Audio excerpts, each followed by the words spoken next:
Good evening. It's March 27th, 2020. I'm your host, Andrew Moffat, and this is a serious podcast.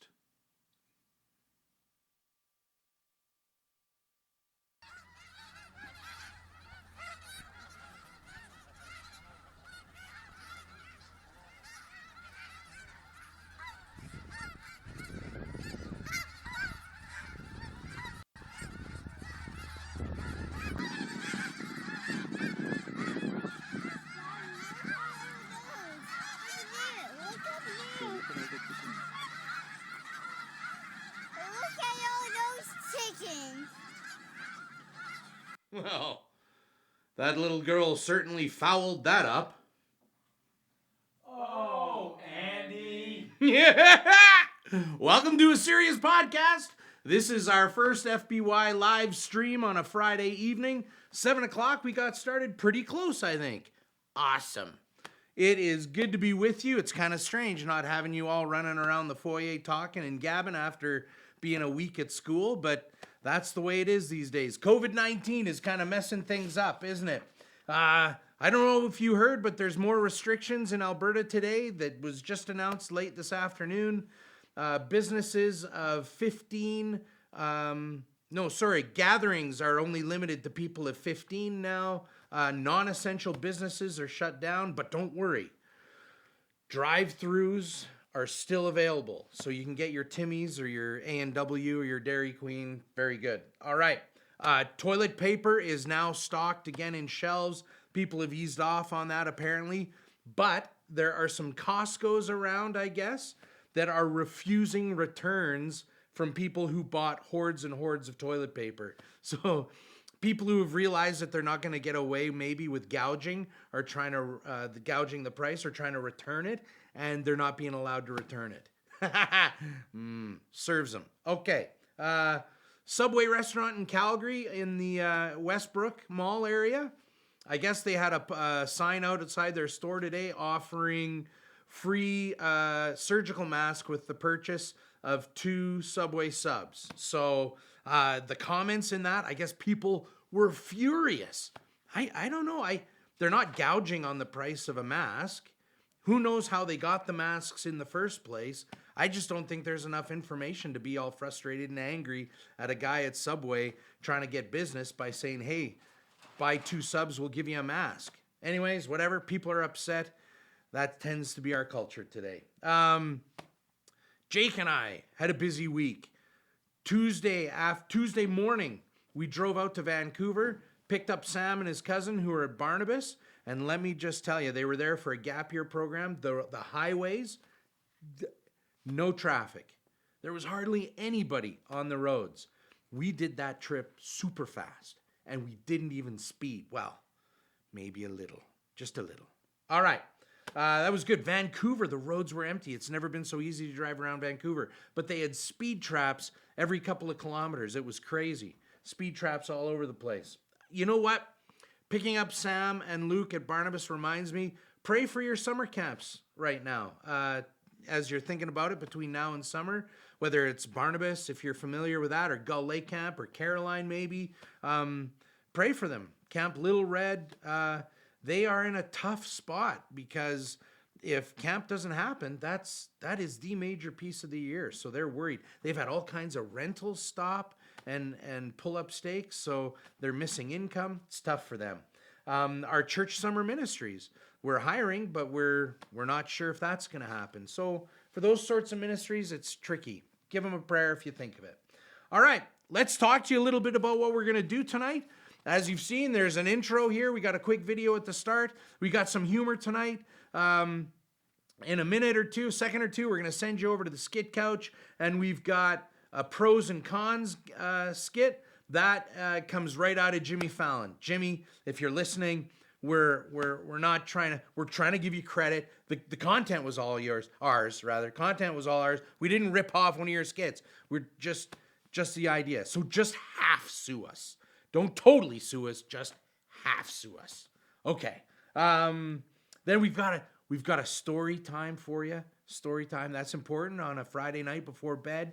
And then there's a devotional time. It's good mix up. We're gonna have a good set. All right. Without further ado, please allow me to pass you over to Mr. Matt Shields on the skit couch.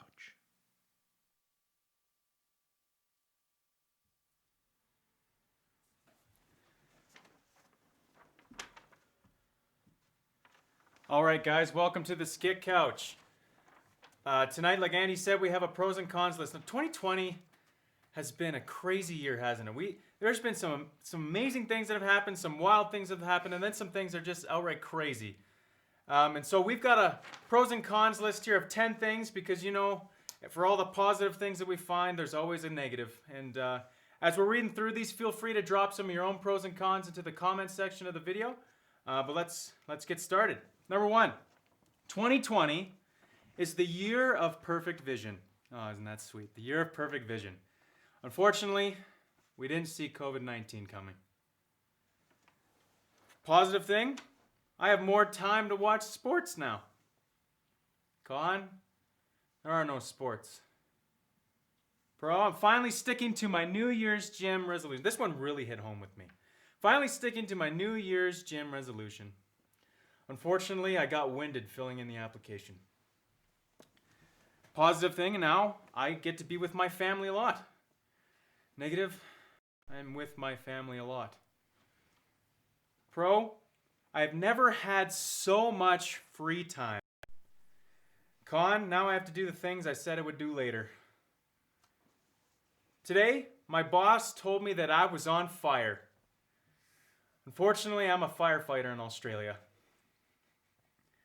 Number 7, my mom picked up opera singing. That's cool. Mom picked up opera singing. The con, window repair is a non-essential service. Pro, this girl finally said yes to going on a date with me. Con, whispering sweet nothings isn't the same through a microphone. Number 9, my son found a cheap alternative to toilet paper. The con, it's pink, fluffy, and he found it in the attic. And finally, I get to finish classes from the comfort of my own home. But unfortunately now Dad is stealing my lunch money. That is our pros and cons list for 2020 so far. Feel free to leave some for us in the comments. Before we send you back over to Andy at the host chair, we've got some prayer requests that we would like you guys to be praying for this week. 3 things that we would really appreciate you joining us in prayer with for the next week. First one is our leaders. We need to be praying for our leaders as they need wisdom to figure out what they're going to do as tensions around the world seem to just keep getting higher and higher. Secondly, we want you to pray for the researchers who are trying to find a vaccine for COVID-19. The quicker that they can get that going and tested and out to people, the better we will be. And lastly, would you join us in prayer for all of the essential service workers that still have to go to work each and every day just to keep society running. If you would join us in prayer with those things, that would be awesome. Let's send it back over to Andy.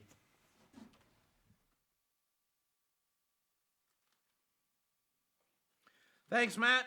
Some good humor there. That's awesome. The prayer requests are important too. Don't forget to do that. In fact, I challenge you to stick them in your phone in a reminder or something where you get a bit of a ping and sometime during the day and you go, oh, yeah, I got to pray for those things. That would be a good idea.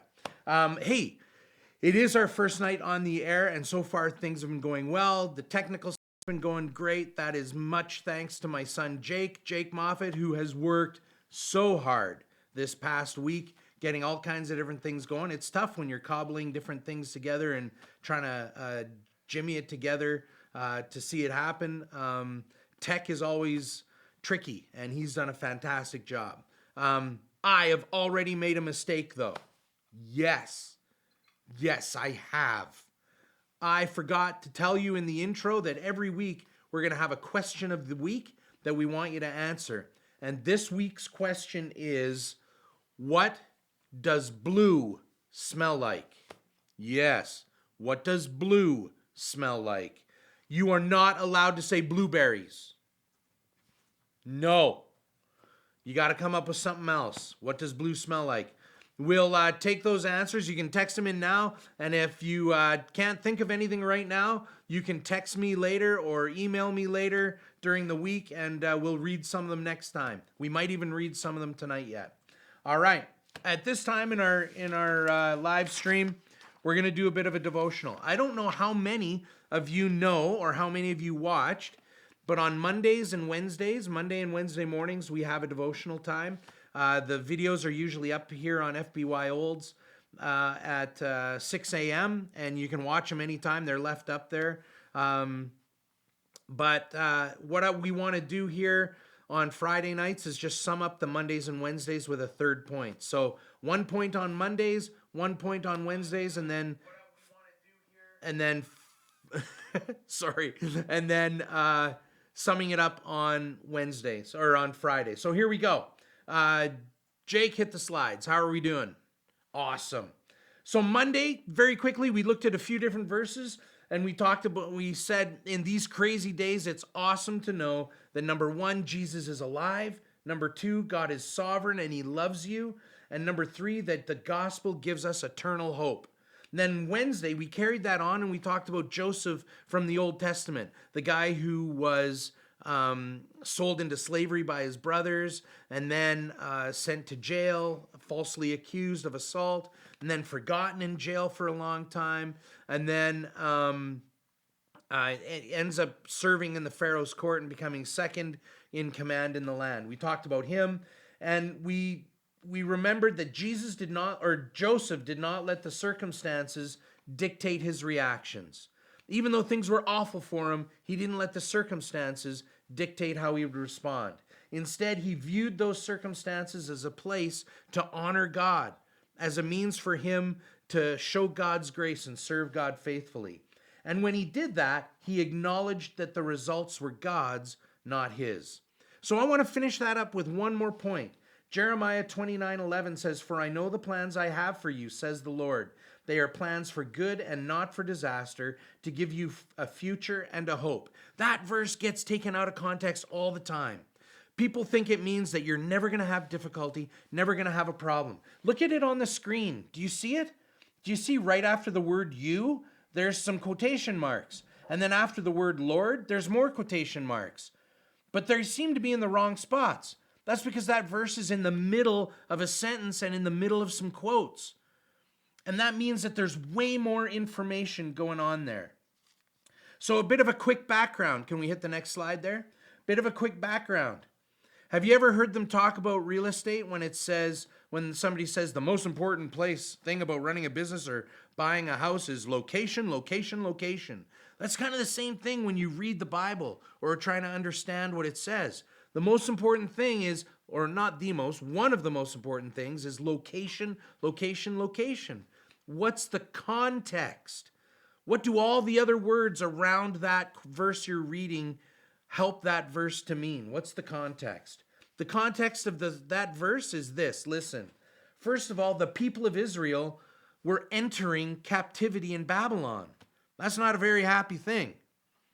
They're entering captivity. Their nation has been beaten in war, and they're being carried off as slaves. God's telling them that this captivity is going to be long, 70 years. That's 2 generations.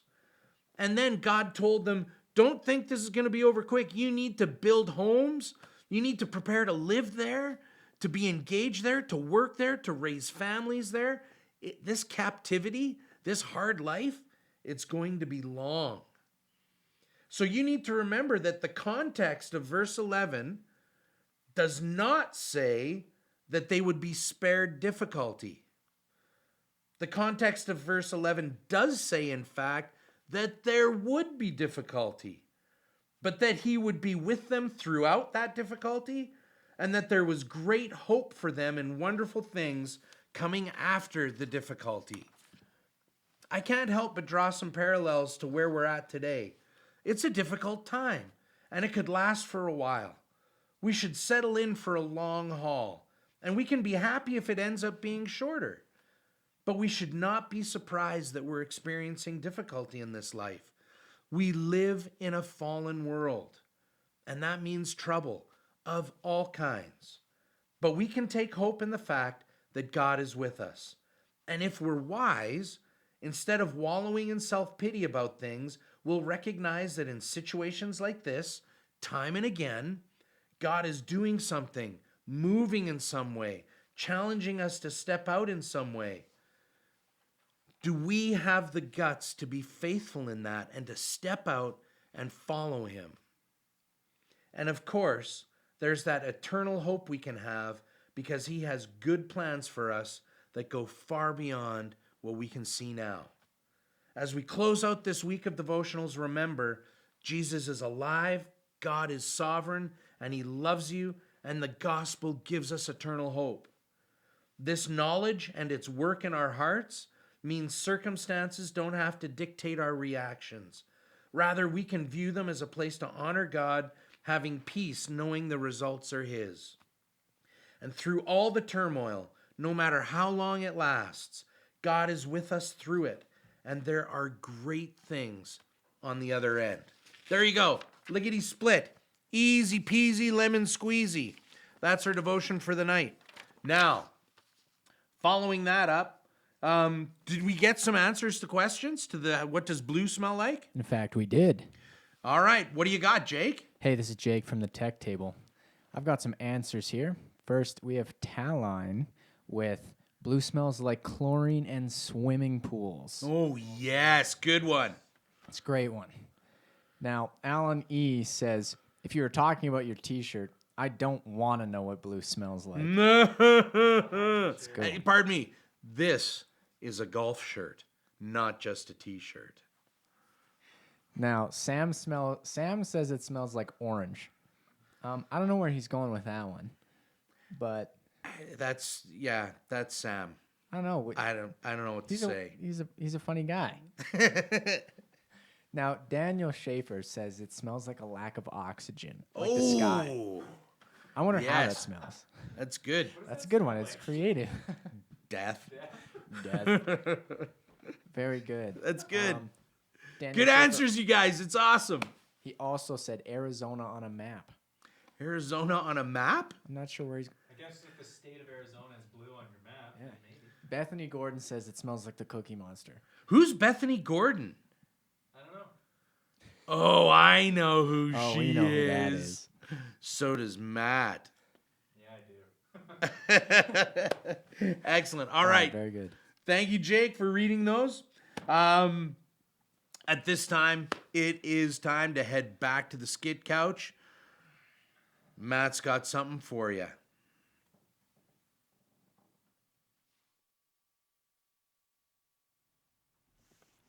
Hey guys, welcome back to the Skit Couch. That was an awesome Devo by Andy. And also, those are some really good answers. You guys have been really creative. At this point in the podcast, we would like to have you guys cozy up, get your pajamas on, get your slippers, your teddy bear, your blankie, whatever you need, because it's bedtime story time. And before we begin, I just need to put on my reading glasses here. Okay. Tonight we're going to be reading a story that probably none of you have heard before. It's called David and Goliath. Once, there we go. Long ago, there lived a great giant named Goliath.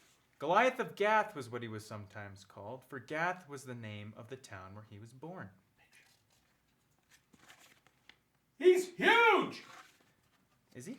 I've never read this one before, so I'm not sure. Goliath of Gath was the biggest giant that ever lived. Oh, he was huge. His arms were as strong as iron bands, and he was almost as tall as a tree. He wore a helmet of gleaming brass upon his head and a coat of heavy mail upon his body. The head of his spear weighed over 15 pounds. Wherever Goliath went, someone always went before him carrying Goliath's shield. The Philistines, who did not believe in God, had set up a camp high on a mountaintop. There were many great warriors in the Philistine camp, but the greatest of all was their champion, Goliath of Gath. Down in the valley, the Israelites had set up their camp. The Israelites did believe in God, and they were willing to defend their belief, even though the Philistine warriors were much bigger and stronger than they were. But alas, the Israelites had no champion. And when every morning and every evening for 40 long days the giant came out and called, "Why don't you send someone to fight me?" There was no one to send. There was no one big enough or strong enough to fight Goliath. Now in a town called Bethlehem, there lived a man named Jesse who had 8 sons. The 3 eldest sons, Eliab, Abinadab, and Shammah, had gone to the camp of the Israelites to help in the fight against the Philistines. The youngest son, David, stayed at home. His job was to feed his father's sheep in Bethlehem.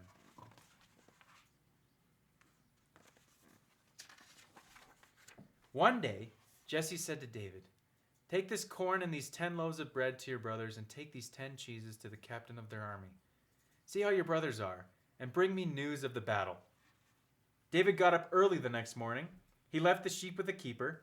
He took the corn, the 10 loaves of bread, and the 10 cheeses and went to the Israelite camp as his father Jesse had asked him to do. When he got there, a battle between the 2 armies was about to begin. Quickly, David ran to where the warriors were lined up, ready for battle. He saw his brothers and greeted them. Just then, Goliath came out again. "Choose a man to fight me," he shouted. "If he fights with me and kills me, we will be your servants. But if I kill him, then you will be our servants." The Israelite warriors were afraid, for they had no champion to fight Goliath for them.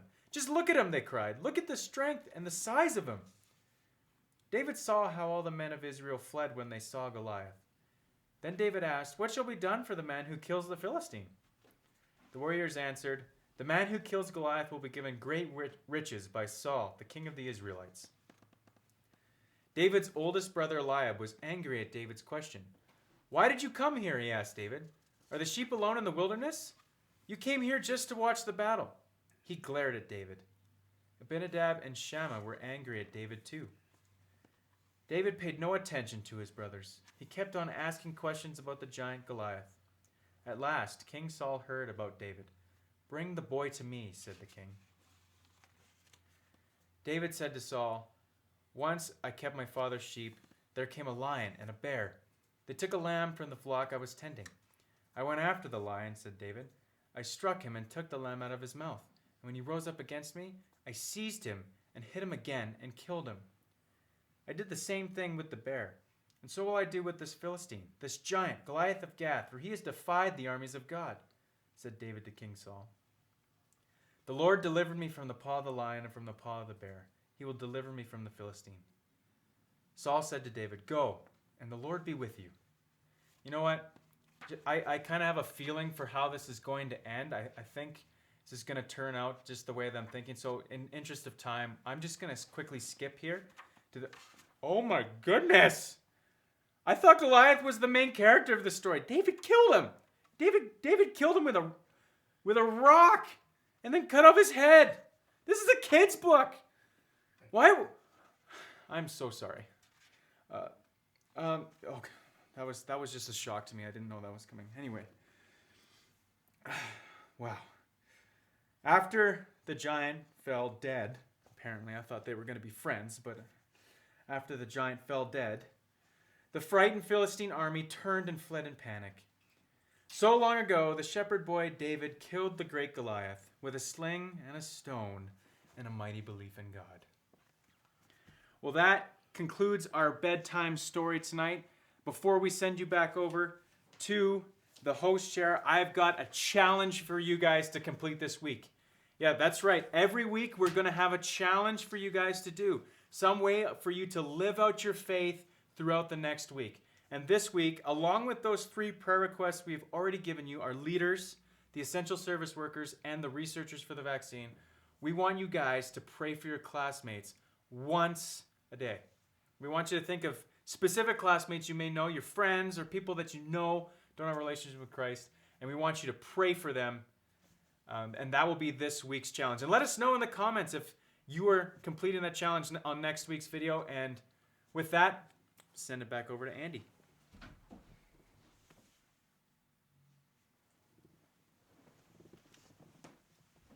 Oh, sorry. That's actually a gaffe. It's not supposed to be sent over to me. It's supposed to stay on the skid couch. So back over to the skid couch. Hi. I'm Matt. Let's close tonight in prayer. Heavenly Father, thank you so much for everything that you've provided for us. And I want to pray for our leaders in this difficult time, for all those still at work, and especially for those researching the vaccine. And I just thank you that even in times like this, we still have an opportunity to share your word and be in community together. I pray this in your holy name. Amen. We'll be doing this next week at 7 o'clock, a serious podcast. Tell your friends. We'll be uploading this to YouTube. I'm getting these announcements from my dad on the fly. My dad, not Andy Moffat, as I am Matt Shields.